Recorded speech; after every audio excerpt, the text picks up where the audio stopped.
All right, so this is the May update, but we're going to actually be reviewing April data. So we're always looking at real estate data in arrears. And usually the data always takes several days to fully finalize because we got agents that are uploading the data maybe several days after the property is already closed. So that's why we always wait a week or two into the month to do these presentations. So with that said, we'll kind of go through this in the same format we do every month. We'll go and start with home values. So amazingly, things are a little bit on the up and up, but not by much. In fact, the year-over-year median price was at a flat zero.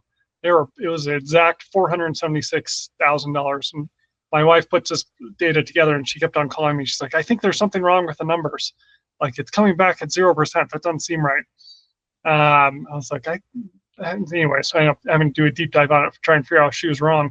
But no, she was right. She did everything just as it should, and just happened to be exactly 476 at the median price for single-family homes in the county last April. And so we've had absolutely no appreciation in 12 months here. Average, if you look at the average, it is up a little bit more. I do prefer to look at the median over average only because the average number gets skewed by a lot of the $1 million+ homes. And so, probably just in April, we had one or two more homes sell that were above that $1 million price point. So ultimately, median is really the number that most people are looking at when they're looking at their stats. So not, even average, it's really not much. Median's the flat. And if I had to, get my crystal ball out, I wouldn't be surprised if we're having the same conversation this time next year where things are still very close to that 0% year-over-year price change. There's just not a whole lot of hope for big appreciation throughout 2025, even 2026, just not really expecting a whole lot until interest rates come down. We're going to have to really see quite a bit of, let me back up. Even if interest rates do come down quite a bit, I still wouldn't anticipate there would be a big fluctuation just because we have so much inventory. I think what we're really going to need to see is overall wage growth, and it's going to be a very slow progression up as inflation continues to eat away at expenses. People are going to be asking for more, wage increases. Being an employer myself, we're constantly having to reevaluate where our employees' wages are at, and making sure that they're, that they're being promoted both based on performance, but we also don't want them to get behind on their expenses just simply because of inflation eating away at just how much things cost in their budget. So anyways, long story short, I wouldn't expect a whole lot of improvement over the next 12 months. The same numbers, just averaging out over 12 months, so full year. So over the last 12 months, we've been at a median price about $470,000 here in the county for single-family homes. So, and again, you can kind of see that graph there. We're still heading up. It's kind of a very slow progression upwards. We kind of peaked there in about the middle of 2022, dipped down real quick, and then we've been slowly progressing back up. So, if you look at this graph, we're at the highest level we've ever been. But again, it's a real slow growth, which I can tell you is real tough for people who have purchased homes in 2022 and 2023. There's always a percentage of buyers who end up looking to resell their homes after buying them 2 to 3 years. Could be military, they're getting their PCS orders. Could be just other job relocation. It could be a death in the family, got to move. Could be some sort of other, disaster in their life that forces them to have to sell and move somewhere else. And so for those folks that bought in 2022 or even 2023 and used a very high leverage loan, I can tell you they are really struggling. So we're definitely seeing a lot more short sales right now, not necessarily because the home value is significantly less than what they bought it for. It's that the total closing costs, their mortgage origination fees, they just really haven't paid that principal balance down enough.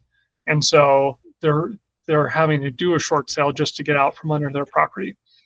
I'd say a lot of people are doing short sales. They're not going to foreclosure. I think it was a couple weeks ago, I didn't see a single property up on the foreclosure auction market. And because the few that are going to foreclosure, which I'd say most weeks I see about 3 or 4, the bulk majority are going back to the bank or the plaintiff. If you watch the foreclosure market, it'll be labeled as the plaintiff. And so they're going back to the bank just because there's no margins in there for investors to try and get a really good deal right now. Because a bank is always going to put their initial bid out there for what is currently owed to them. And they do that because if they end up getting more than that dollar amount, then it'll go to the second lien position, or if there is no second lien position, or all mortgages get paid off on the property, or all liens, then it goes back to the homeowner. So small chance the homeowner will get some cash back, but that's pretty rare. Listing inventory, still seeing that creep up. So total active listings in April was about 3,350, with only about 1,043 selling. So just about under a third of those homes are selling. Again, if you're trying to sell a home in the market right now, you really got to be competitive. I personally have one of my properties on the market, and we came in significantly under what other homes were going for, and we managed. It still took, I think, about 2 weeks to get it sold, but we are under contract. We'll see if it goes to closing. And ultimately, I chose to make that decision chose to come in lower than the comps is because I know how high the days on market is, and I know I don't want to be sitting on the market for 2 or 3 months as this listing inventory continues to climb. Now, you do kind of see these annual up-down curve fluctuations. So what the May data will bring in June when we review it will be a good question. I suspect it'll probably still be creeping upwards through June, July, and August. And then usually by August, we're starting to see things taper down. Like usually it's about here, somewhere around here is where you start to see August. So people are often still trying to hopefully get their home sold in July. But then once that back to school season kicks in, people are saying, okay, I guess we're going to be locked in for another year. So you start to see people take their homes off the market, usually with a plan to, try again next year. So with that said, I anticipate we're still going to probably see this curve kind of come up just a little bit more with more inventory. So, underpricing the property to get it sold quickly is to your advantage right now if you're trying to sell something, if you're going to try and get it sold this summer, which I would definitely recommend. If you're not getting the action you want on the property, listen to your agents, take the price reductions quick and fast. Don't wait too long, and don't make them too small. You got to make them pretty dramatic. All right. Again, total new listing inventory. So 1,722 new listings in April, about on par for where we were last year. In terms of what we'll see for May, I wouldn't be surprised if we're somewhere around here. It might be a little bit of a spike up, might be a little bit of a spike down. But anticipate that usually May data is not too far off from April. And then that's really because April typically brings, in fact, I was just looking at this earlier this morning, April almost always has the highest number of new listings every year. There was a couple of years where we actually saw May was the highest number. So that does happen. And it's, given the market conditions that we're in, it's very possible that could happen this year. Not because people are, waiting for any particular reason. It's just things aren't selling. And so you just never really know what's going to happen with this new listing activity. But I would anticipate quite a few new homes come on the market. And then we'll start to see that drop off. Usually it's about June, July is where we start to see it go down. And of course, December is always our bottom number right there. Number of homes sold last month, 31%. So just under a third. So again, if you are trying to sell a home right now, you have to outcompete your competition, which is going to be other sellers, 2 out of 3 times. So if you're not the one out of three that's the cheapest option, or let me rephrase that, the most valuable option, then you're probably going to be sitting on the market next month and possibly a month after that. Really, when it comes to creating value, there's only two ways we can create value. That's either you can improve the property value, improve the property itself. That could be a kitchen or bathroom remodel, painting or flooring. Painting or flooring is a very cheap way to go get a lot of bang for your buck when it comes to value. Or if you're already on the market, then I'd suggest just dropping your price. So you can improve the value to the buyer by decreasing the price. And that'll help you get more activity when you're on the market. And so I know I've been talking about sellers a lot. If you're a buyer right now, it's a great time to be a buyer. It is absolutely a buyer's market. Buyers get a lot of advantages. They have a lot of room to negotiate right now. Most homes are selling with seller concessions. So that's going to be money paid by the seller to the buyer to cover some of their closing costs. I've very rarely seen an as-is contract. A lot of buyers are not only getting their seller concessions, but they're also asking for a lot of repairs on their inspection objection documents. So it's kind of a really good time to be buying. Now, again, if you're going to be buying and intending to sell in that 2 to 3 year time frame, I don't recommend it. The cost of selling is so much that that only really works out well in a highly appreciative market. If you're going to be buying, holding on to it 5, 6 years, absolutely. Don't rent, aim to buy if you're going to be here for 5 or 6 years. It's definitely more advantageous to be a homeowner than a renter for a 5, 6 year time frame. And we'll get into those numbers a little bit later. All right, continuous days on market, or CDOM. That's good. For April is 52 days, so good drop right there, which is always nice to see. So the sellers who did sell, they sold in less amount of time. So that's always interesting, because if only 1 out of 3 sellers actually sold, but we had a drop in price decrease, I suspect that it's the newer listings that are coming on the market that are the ones that are actually selling. So they're the ones who are fresh on the market, who have the most up-to-date and recent information, that are pricing their homes more aggressively to get it sold. So the people who are above this 52-day marker, they're going to be the ones who probably came on the market January, February, March, and they're definitely pushing over 100 days at this point in time. So if you're working with a good agent or agent team, they should be updating you as a seller every week with what your essentially what's going on with your listing activity, in terms of how many people are coming out to see it, how many people are looking at it online, and just keeping you informed with that information so that you know if you're priced accordingly. If you're not priced accordingly, then you're not going to get any activity. And if you're not working with an agent who's keeping you up to date every week, then give us a call. We'll happily take that listing over. Months of inventory, so just a small tick up to 3.2 right there. I think we're at 3.1 last month.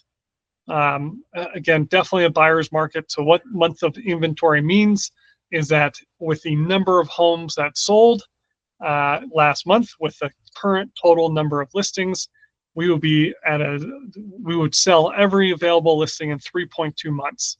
So that's quite a few. Again, it's not as bad as it was back here in 2015. That was very much a buyer's market. You can see it dropped off pretty hard. Again, we're definitely in a buyer's market. I wouldn't say we're in, the best buyer's market we've ever seen. That would have been 2009, 10, 11.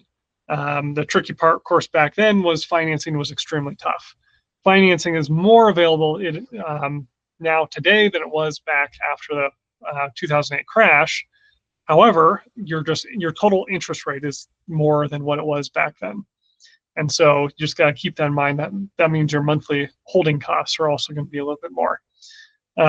Overall, I anticipate this will probably stay about flat for the summertime. You can kind of see it kind of made some flat changes there. That's a little earlier last year, but I wouldn't expect any major shifts for the next couple months. I could be wrong, just totally guessing here, but I anticipate it'll be about the same. Sales price to list price ratio. So these were interesting enough to say, and that means most people are doing about 1 price drop, or let me rephrase that. They had to do multiple price drops to get to this point, but almost always they were about 95-ish% from the price they went on the market to the price they actually sold at. So what that means is that if you come on the market, let's say $100, then you probably are going to be accepting a contract for about $95. So sellers are very negotiable right now. They're definitely taking offers below asking price. So if you're a buyer, definitely, don't feel like you need to come in at the full ask price. Now, exceptions to every rule, of course. If the home just came on the market today and you're submitting an offer today, that seller is going to expect that you're going to submit a full price offer, because at the very least they're going to want to see what other activity they can get over the next several days before getting too excited about accepting something less than their asking price. All right, loan purchase price by loan types or sale types. Conventional always being the biggest at 40% right here. FHA at 14%, VA at 30%. So that one's actually ticking down just a little bit. Seeing more of a sale in other, which is not totally surprising. I mean, that could be seller financing. That could be a VA assumption would fall into that category. Cash always stays about the same. And yeah, FHA and cash are about the same. The reason why I always like to show this is really for the FHA and VA numbers. So these two combined equal about 48%, nearly half of our total buyer pool is FHA and VA buyers. So if you're selling a residential property, and that residential being anything single family, duplex, triplex, or fourplex, you really want to make sure that your property can meet the FHA and VA guidelines. That's going to be, looking out for chipped and peeling paint on the exterior or on the interior if the property is older than 1978. I know FHA, you can't have things, a whole bunch of junk in the crawl space. I've seen that one on appraisal condition. Can't have any broken or cracked window panes on a VA loan. And so you really want to make sure that if you're selling a home, you're not cutting out half of your buyer pool by not accepting FHA and VA loans. But in order to accept it, your property has to meet certain condition requirements. So you might need to do exterior painting. You might need to replace some flooring so there's no trip hazards. You might need to install some handrails on the stairs, stuff like that. And so if you're thinking about selling and you're worried your home may not meet that condition for an FHA or VA loan before you go on the market, give us a call. Max and I are happy to do free walkthroughs, totally complimentary, just to try and take a look at everything and see if there's any concerns for meeting FHA and VA guidelines. All right, interest rates are at about 6.76, so mild decrease. Again, not anything to brag about at the moment. Been saying pretty steady at the moment. We're certainly not right here where it's getting up to 7 and 8, but we're definitely not back down anywhere close to 5s yet. You can think about buying down your mortgage. So if you think you're going to be in your home for more than 5 years, I would really talk to your lender about buying that mortgage rate down. It's usually called buying points. And so a point is going to be 1% of the total loan amount. So if you're buying a property for, let's say, $200,000, 20% down would give you a $160,000 loan amount. 1 point would be 1% of 160,000 or 1,600. And that 1 point might bring you down anywhere from a quarter to maybe a 3/4% interest rate. So chat with your lender, ask them what the rate stack is. A rate stack just sort of gives you a list of numbers between the different, sorry, I hope somebody's blowing me up at the moment on text. So hopefully you don't hear that coming through. But a rate stack essentially just lists all of your different interest rates that are available to you. Some are going to be buying points, and there's actually an option where you can sell points. If that'll give you a higher interest rate but lower closing costs. And there are some circumstances where that makes sense to do, but for the most part, I'd say right now it probably makes more sense to buy points. or just take the par rate. Par rate's going to be, essentially one interest rate you get at 0 points, but should be roughly about that 6 3/4. And one reason you may consider not buying any points is that if you're hopeful that interest rates do come down over the next, let's say, 2 3 years, then you wouldn't want to or would not want to buy points because you're going to get rid of that loan and get a new loan and bring down that interest rate. So I personally bought a home last year. I actually sold points for a couple reasons. So that's a pretty rare situation to do. Wouldn't recommend it for most people, but I put a low down payment on, so I've got PMI. We're working on doing a pretty substantial remodel, so it's kind of one of those live-in flips, if you will, to increase the value quite a bit. Anticipating that rates will come down from when we purchased to about 2 years from now. We'll do our refinance, get rid of PMI because we did that we'll finish the remodel, so we'll increase the value more than the 20% requirement for loan to value to get rid of PMI. So definitely, if you're not sure what to do, this is where, having an awesome agent that we've got here, like Max, he can help talk you through that rate stack and talk you through that's, your personal situation when you're going on a contract to try and figure out what makes the most sense. On the rental rate side, so some seasonal fluctuations going on here for the most part. Rents are probably going to be a little bit higher in the summertime than if you're trying to lease something in the middle of the winter. So again, this graph isn't too exciting yet. We've only got about 6 months of data that we've been really tracking this. Single family homes at about 2,500, condos and townhomes about 2,000, and then going to your apartments starting about 1,300 to one beds all the way down to under 800. So some really good deals on one bed apartments right now. 2s and 3s definitely get a little more expensive. All right, so let's look at the cost of owning versus renting. So overall, oops, that graph didn't quite align right, but that's okay. So making some assumptions here, but assuming that we're looking at a medium price single family home with a 5% down at that 6.76% interest rate versus our medium price rental at that 25.14 for also single family homes is how this comparison breaks down.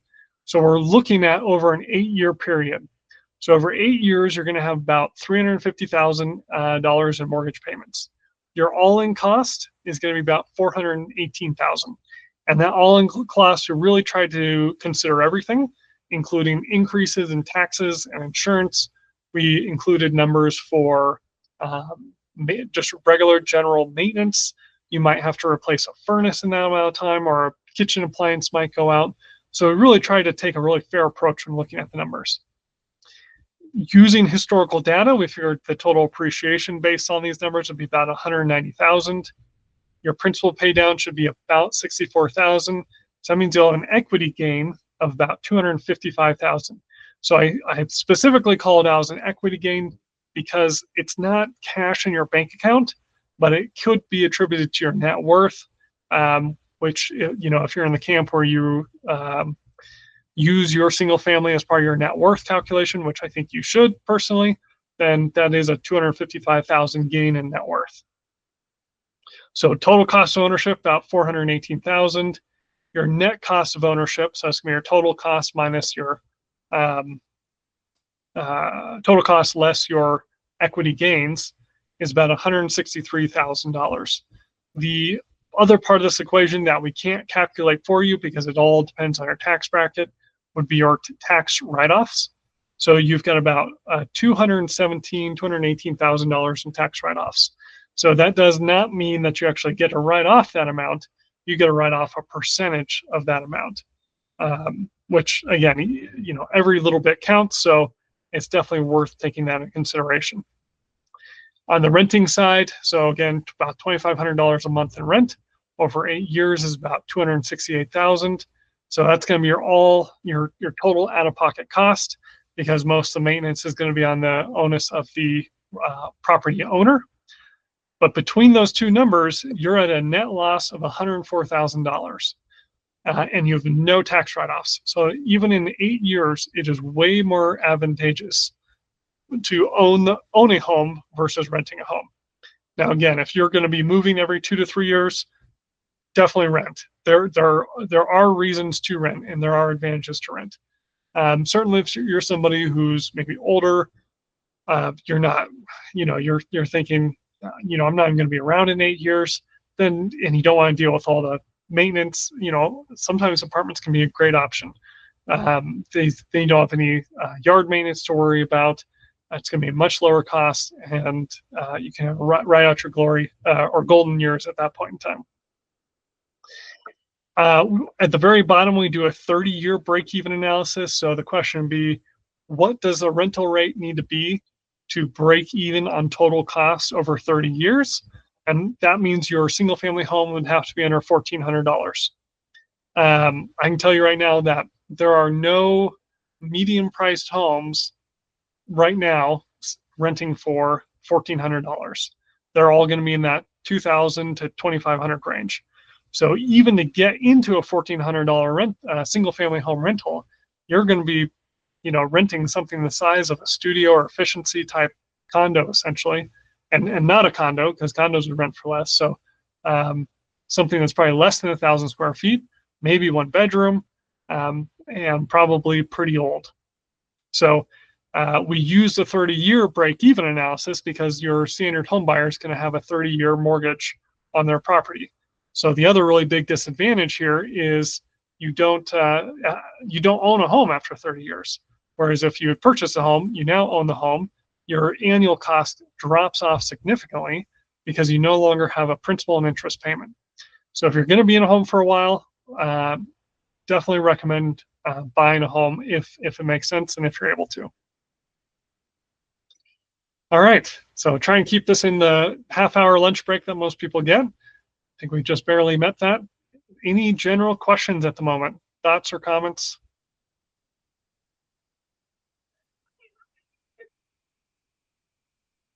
Okay, perfect. Well, thank you everyone for hopping on for this month's market update. And we do try to keep these about 30 minutes, so we'll aim to be back usually the second or third week of each month. So just keep an eye out for those emails, and we'll see you next month. Thanks, guys.